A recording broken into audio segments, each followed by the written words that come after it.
കൂട്ടുകാരെ, എല്ലാ കൂട്ടുകാർക്കും ഒരു പുതിയ വീഡിയോയിലേക്ക് സ്വാഗതം. അതായത് ഇന്ന് നമ്മൾ ഇവിടെ പരിചയപ്പെടാൻ പോകുന്നത് സാൻഡ്രോൺ എന്ന കമ്പനിയുടെ ഒരു സ്റ്റീരിയോ ബാസ് ആൻഡ് ട്രബിൾ ബോർഡാണ്. ഈ ബോർഡിൽ 3 ഡുവൽ കൺട്രോൾ വരുന്നുണ്ട്. ബാസിന് 100 കെയും ട്രിബിളിന് 100 കെയും വോളിയത്തിന് 47 കെയും വരുന്ന 3 ഡുവൽ കൺട്രോൾ വരുന്നുണ്ട്. പിന്നെ പറയാനുള്ളത്, ഇത് BC 548 ട്രാൻസിസ്റ്റർ വെച്ച് ചെയ്തു വരുന്നൊരു ബാസ് ആൻഡ് ട്രബിൾ ബോർഡാണ്. പിന്നെ ഒരു റെഗുലേറ്റർ IC കൊടുത്തിട്ടുണ്ട്, 5 വോൾട്ട് റെഗുലേറ്റർ IC. നമ്മുടെ USB ബോർഡിന് കണക്ട് ചെയ്യുന്ന 5 വോൾട്ടാണിത്. USB ബോർഡിന് വേണ്ടിയുള്ള സപ്ലൈ ആണിത്. പിന്നെ ഇൻപുട്ട്, ഓഡിയോ ഇൻപുട്ട്, ഇവിടെ USB-യുടെ ഓഡിയോ ഔട്ട് ഇവിടെ കണക്ട് ചെയ്യാം. പിന്നെ ലെഫ്റ്റ് ആൻഡ് റൈറ്റ് ഔട്ട്പുട്ട് എന്ന് വെച്ചാൽ ഫ്രീ ഔട്ട് എടുത്ത് നമുക്ക് ആംപ്ലിഫയറിൻ്റെ ഇൻപുട്ടിലോട്ടും കണക്ട് ചെയ്യാം. അതായത് ഈ ഒരു ബോർഡിന് ഏകദേശം ഒരു 350 രൂപ വരുന്നുണ്ട്. 350 രൂപ വരുന്നുണ്ട്. പിന്നെ 12 വോൾട്ടിലാണ് ഈ ബോർഡ് വർക്ക് ചെയ്യുന്നത്. അന്നേരം നോർമൽ രീതിയിൽ ഒരു പാട്ടൊക്കെ കേൾക്കണമെങ്കിൽ നമുക്ക് ഈ ബോർഡും പിന്നെ നമ്മുടെ ഒരു 73-77 വരെ സ്റ്റീരിയോ ബോർഡുണ്ട്. അത് കിടുക്കാച്ചി ബോർഡാണ്.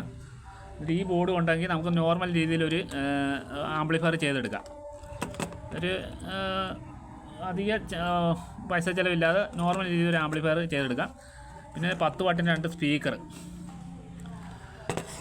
അത് മതി. ഈ ആംപ്ലിഫയർ പറഞ്ഞാൽ 10 വാട്ടിൻ്റെ 2 സ്പീക്കറും ഈ ഒരു ബോർഡും ഉണ്ടെങ്കിൽ നോർമൽ രീതിയിലൊരു ആംപ്ലിഫയർ ചെയ്തെടുക്കാം. അല്ലെങ്കിൽ ക്യാബിനറ്റ് ഒന്നും ഇല്ലെങ്കിൽ ഒരു ചെറിയൊരു തകര ഷീറ്റിലൊക്കെ സെറ്റ് ചെയ്ത് നമുക്ക് വേണമെങ്കിൽ ചെയ്തെടുക്കാം.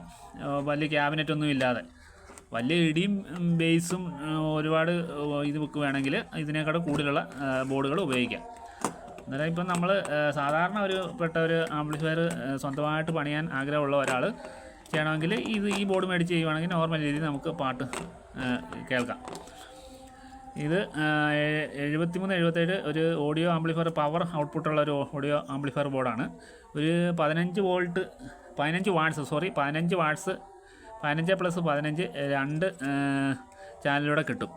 15+30 വാട്ട് 2 ചാനലിലൂടെ 30 വാട്ട്സോളം കിട്ടും. ഇത് 12 വോൾട്ടിലാണ് വർക്ക് ചെയ്യുന്നത്. ഈ 2 കണക്ടർ കൊടുത്തിട്ടുണ്ട് ഔട്ട്പുട്ട് എടുക്കാൻ വേണ്ടി, സ്പീക്കർ ഔട്ട്പുട്ട്. പിന്നെ 12 വോൾട്ട് സപ്ലൈ. പിന്നെ ഇൻപുട്ട് ലെഫ്റ്റും റൈറ്റും കൊടുത്തിട്ടുണ്ട് ഇൻപുട്ട്. അന്നേരം ഈ bass and treble board connect ചെയ്യേണ്ടതെന്ന് വെച്ചാൽ ഈ ഔട്ട്പുട്ട് എടുത്ത് നമ്മുടെ ഈ ആംപ്ലിഫയറിൻ്റെ ഇൻപുട്ടിലോട്ട് വേണം കൊടുക്കാൻ. ഈ ആംപ്ലിഫയറിൻ്റെ ഈ നടുക്കലത്തെ വരുന്ന പിന്ന് എർത്തായിരിക്കും. ഇവിടെ ഒരു എർത്ത് കാണും, എർത്ത് കോമൺ ആയിരിക്കും. എർത്തും ഒരു മെയിനും ആയിരിക്കും. അന്നേരം ഈ ലെഫ്റ്റും റൈറ്റും ഈ 3 ലൈൻ ഇതേന്ന് എടുത്തിട്ട് ലെഫ്റ്റും റൈറ്റും കൊടുത്തിട്ട് ഒന്ന് കോമൺ ആയിട്ട് ഗ്രൗണ്ട് ആയിരിക്കും. പിന്നെ ഇൻപുട്ട് കൊടുക്കേണ്ടതെന്ന് വെച്ചാൽ ഈ USB ബോർഡിൻ്റെ ഔട്ട്പുട്ട് വരുന്നുണ്ട്. ഔട്ട്പുട്ടും 3 വയർ വരുന്നുണ്ട് ഔട്ട്പുട്ട്. അതെടുത്ത് ഇതിൽ കണക്ട് ചെയ്യുക. പിന്നെ USB-യുടെ 5 വോൾട്ടേജ് കൊടുക്കുക. അങ്ങനെ സാധാരണ ഒരാൾക്ക് ആംപ്ലിഫയർ സ്വന്തമായിട്ട് പണിയാൻ ആഗ്രഹമുള്ളവർ ഈ 2 ബോർഡും ഒരു USB ബോർഡും ഈ 2 സ്പീക്കറും ഉണ്ടെങ്കിൽ അവർക്ക് നല്ല രീതിയിൽ ഒരു മ്യൂസിക് ആസ്വദിക്കും.